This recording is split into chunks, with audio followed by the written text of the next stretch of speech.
नमस्कार। इससे पिछले वीडियो में मैंने आपको 2 आइटम्स के बारे में बताया था।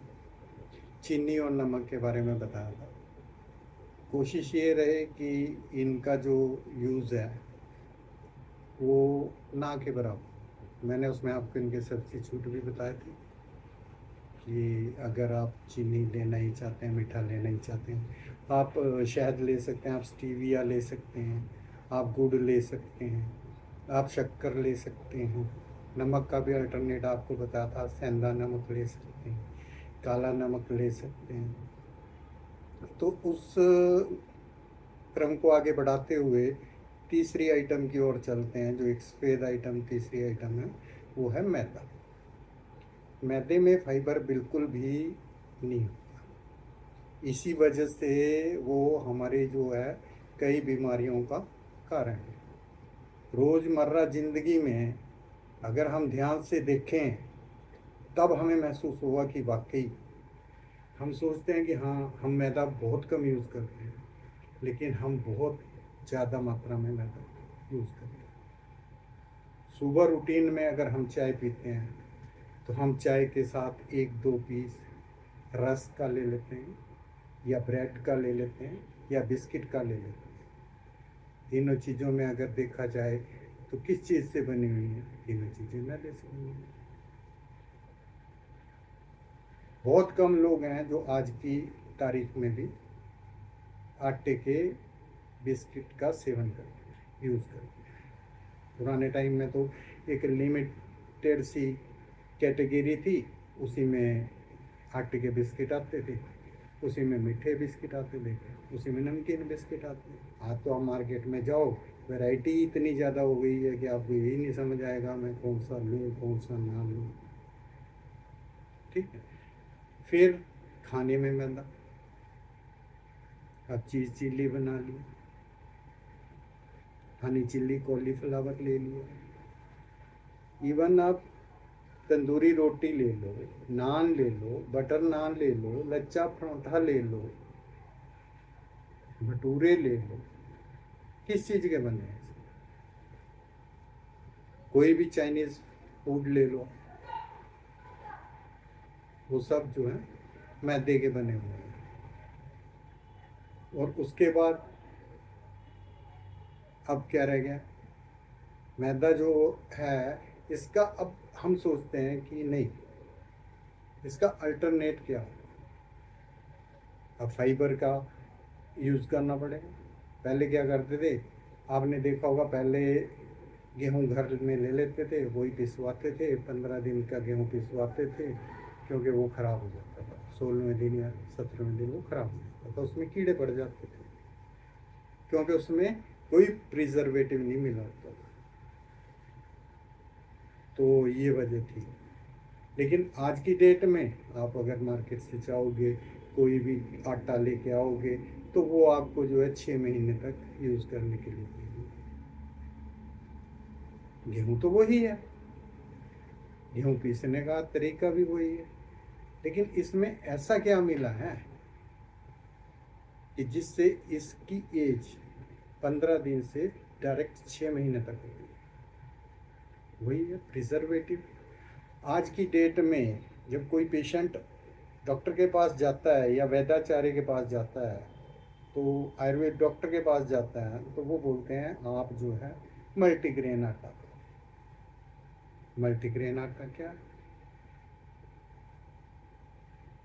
मल्टीग्रेन आटा 4-5 आइटम्स जो और डलती हैं आटे में, वही मल्टीग्रेन आटा। हम क्या करते हैं? छान के चोकर को अलग कर देते हैं। डॉक्टर कहेगा फाइबर ख़त्म हो गया है, आज आप जो है चोकर मिला के रोटी खाओ।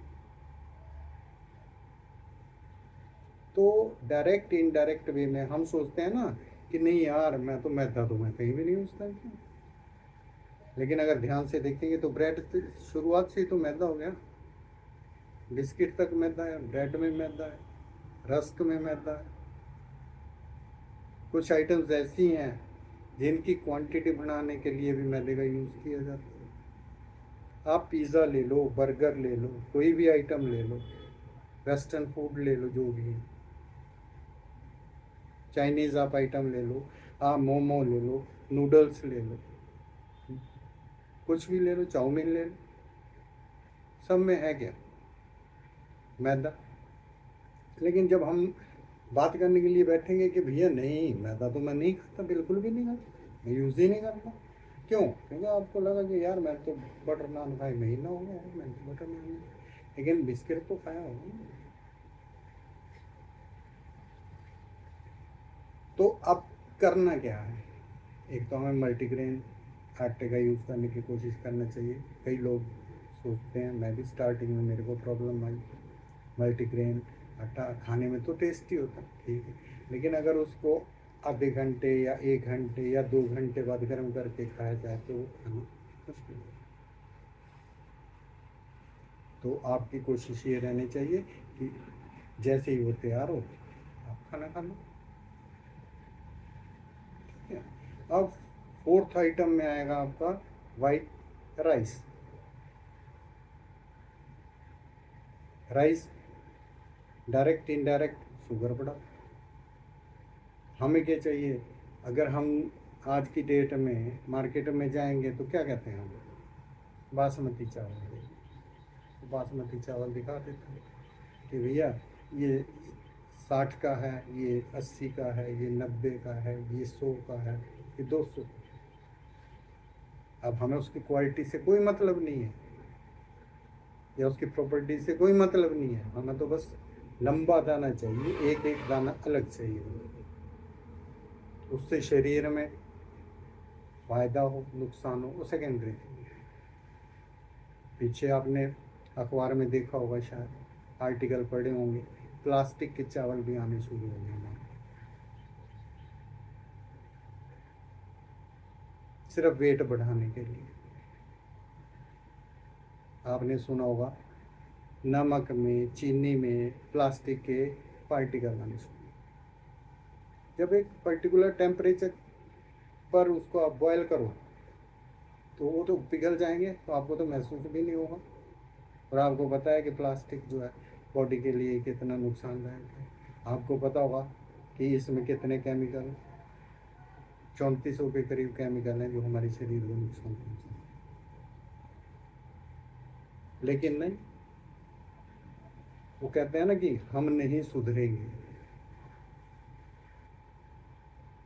अब हम, मैं हिमाचल का रहने वाला हूँ, डिपू से चावल लाते हैं, लेकिन वो चावल में वो मज़ा नहीं आता। किसको? किसी को भी नहीं आता, मुझे आता। क्यों? वो चावल में मज़ा आप लोगों को इसलिए नहीं आता है कि वो अनपॉलिश्ड चावल हैं, आप पॉलिश्ड चावल खाते हैं। आप ये नहीं देख रहे हैं कि उसकी प्रॉपर्टीज़, लोगों के जॉइंट पेन वगैरह होना शुरू हो जाता है। फिर वो बोलते हैं कि हुआ क्या हो। तो डॉक्टर थोड़ा बताएगा कि आपने क्या खाया क्या नहीं खाया, वो तो परहेज़ तो आपको खुद करना पड़ेगा ना। आप डिपू का चावल ले, आपको लगेगा इसमें कनी ज़्यादा है, कोई बात नहीं, आप कनी को छान लो। आप बोलोगे ये क्या बात हुई? कनी को छान लो, कनी को सेपरेट रख लो एक डिब्बे में। जब आपने खीर बनानी है, आप उसकी खीर बनाना, तो आप बताना कि आपको लगता है कि नहीं, कितनी गाढ़ी बनेगी, कितनी स्वाद बनेगी। लेकिन नहीं, हमें तो एक एक खिला हुआ चावल चाहिए, एक एक अलग चावल चाहिए, एक एक लंबा चावल चाहिए। लेकिन लंबा चावल तो हम खा रहे हैं, उसका नुकसान भी तो देखो। अब दोनों आइटम के बारे में मैंने आपको बता दिया है। दूसरी आइटम, पहली आइटम का जो अल्टरनेट है, ठीक है, मैंने आपको बताया है कि आप जाइए बाज़ार से, सीधे बेकरी में जाइए, बोलिए कि भैया आटे के बिस्किट्स दे, ठीक है, आटे की ब्रेड दे, ठीक है। इसी तरह राइस में ब्राउन राइस, आपको थोड़े दिन की प्रॉब्लम आएगी, ठीक है, मैं मानता हूँ कि आपको वो टेस्ट नहीं आएगा, लेकिन आप देखो, अगर थोड़ा सा टेस्ट इग्नोर करके अपने शरीर को बीमारियों से बचा सकते हो, मैं नहीं समझता उससे अच्छी कोई बात। लेकिन हमारा क्या है, नहीं भी, मैं खुद जाता हूँ, बच्चों के साथ मैं भी जाता हूँ, मुझे भी पता है क्या खाना चाहिए क्या नहीं खाना चाहिए।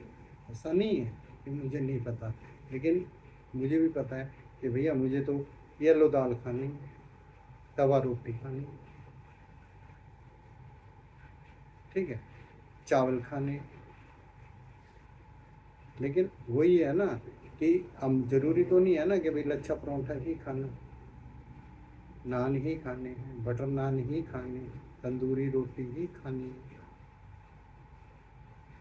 लेकिन वही है ना कि भैया अगर कोई आपसे अचानक ही पूछ ले भैया आप मैदे का सेवन करते हैं, तो मैं तो बिल्कुल नहीं करता।